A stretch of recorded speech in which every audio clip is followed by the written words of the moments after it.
Thank you, Chairman Ezell, Ranking Member Carbajal. I have the privilege of representing the South Puget Sound in Washington State, and we have lots of ports there. And I appreciate all of your testimony today because you've talked about a lot of things, the need for more shipbuilding, but I would say more importantly, the workforce development part of this, and they're all connected to each other.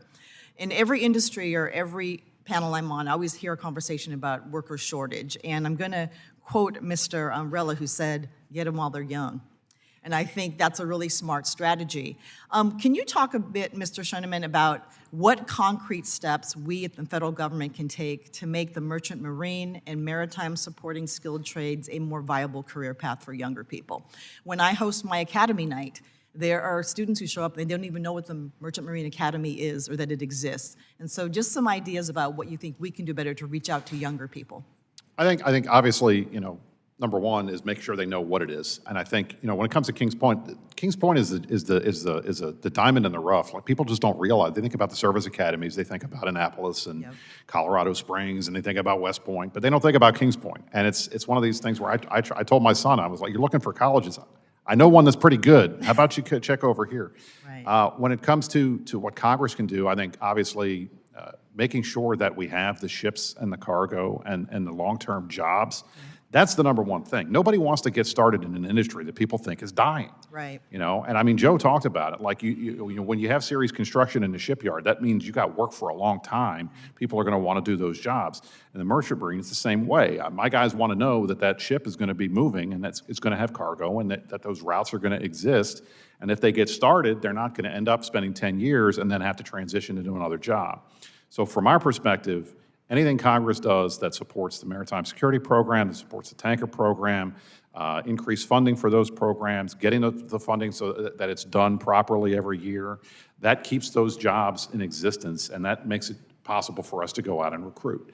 And the same thing for when it comes to the recruitment thing I've been mentioning over and over again. We got to get that stood up so that we're telling people, hey, this is a viable career and you should try it out. And I think once we do that and we put the money that we need to into our training in the service academies and the state academies, I think we'll be in a much better position than we are right now. Yeah, so what I just heard you say is investing in our maritime manufacturing industrial base so there's certainty, and also, I would say, good trade policy to make sure that we know commerce is going to be there. Mr. Reynolds, did you want to add something, sir? Yes, ma'am. So, I mean, I think I spent a couple weeks this past, about a year ago, up at the main Massachusetts Maritime Academy and working with the Massachusetts Department of Transportation and actually bringing unmanned systems to that campus. And I want to point out that we talk about unmanned systems. The first thing I suggest we think about is they're not in lieu of manned systems. I'm not trying to threaten my friend here to my left, one bit, but they're very complementary. Yep.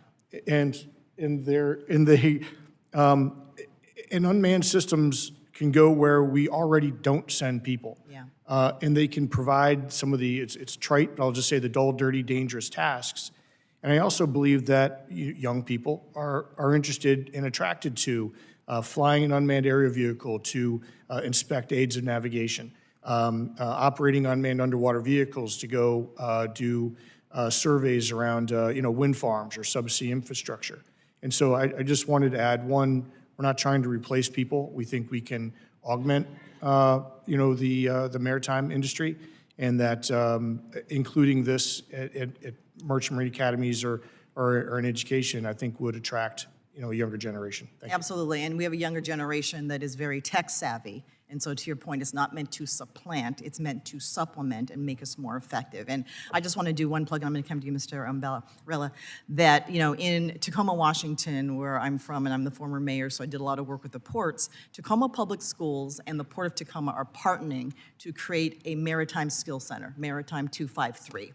And I say this because I hear rumblings about this administration trying to eliminate the Department of Education. The Department of Education provides a lot of funding to our public school system. So if we're talking about supplementing and enhancing programs that help us solve these problems as well, we have to think about the Department of Education, local school districts, and how our ports, which are local taxing districts, all need to work together. Mr. Viola? Sure. We talked about the maritime academies, and they certainly are a pipeline for leaders in the maritime industry. But then you have the needs, say, for example, in a shipyard, the skills, trades that you need to build ships. And when I ran Alstom, I started, and we had 700 employees at the time. And when I left, we had 2,500 in 5 years. So we had a really great state and support and also local support, local government support. They helped fund a lot of our training programs. They put up a maritime training center right next to the shipyard. So having incentive, maybe federal, state partnerships in the Maritimes where there's some incentives for the state to help support that maritime industry growth, the training growth. Alabama, and I speak for Alabama because I spent a lot of time there, but I live in Florida now, but it's the Alabama Industrial Development and Training, AIDT, and they trained folks to our procedures, to the shipyard's procedures, and they had to qualify to that, and then we made the hire decision, right? So and it was all free of charge to the potential employee. Yep. So those sorts of things are really how you can build a workforce quickly. It comes from different angles. Yeah. It's the state, it's the county, it's the city, and the federal government participating together to build that workforce. Yeah, in public schools. And so thank you all for your testimony. And again, we have to let more young people know that this is even a career option because it's such a vast industry. Thank you, Mr. Chair. I yield back.